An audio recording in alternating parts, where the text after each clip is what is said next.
நிஷாந்தி, இன்னைக்கு என்ன பண்ணிக்கிட்டு இருக்க? இன்னைக்கு வந்து மீன் வறுவல். என்ன மீன்? வாவல் மீன் வறுவல். வாவல் மீன் வறுவல். அங்கிட்டு குழம்பு நடந்துக்கிட்டு இருக்கு.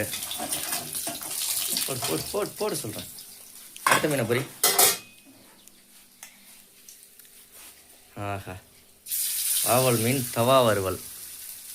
ஆ, சூப்பர். எப்படி இன்னும் அரை மணி நேரம் ஆயிரும் இதெல்லாம் பொரிச்செல்லாம் எடுக்கிறதுக்கு? அரை மணி நேரம் ஆயிரும், கன்ஃபார்மாக ஆயிரும். உங்கள் வீட்டில் என்னென்ன சாப்பாடுன்னு சொல்லுங்கள். இப்போ தான் நிஷா அண்ணன் தான் நாங்கள் கொடுத்துட்டு வந்ததோடு சமைச்சிக்கிட்டு இருக்கா. பாவம், அவளையும் ஒன்றும் குறை சொல்ல முடியாது. மணி 3 ஆயிடுச்சு. இங்கே பாரு, சாரி, மணி 2 ஆயிடுச்சு. 2 மணி ஆயிடுச்சு. இப்போ வீட்டுக்கு வர 1 மணி ஆயிடுச்சு. 1 மணிக்கு வீட்டுக்கு வந்து சமைக்க இந்த குழம்பு வச்சு குழம்பு வச்சு வறுக்கிறதுக்கு 2 மணி ஆயிடுச்சு. சாப்பிட்றதுக்கு 3 மணி ஆயிரும். ஏன்னா இதெல்லாம் வறுத்துக்கு எடுத்துட்டு சாப்பிட்றதுக்கு.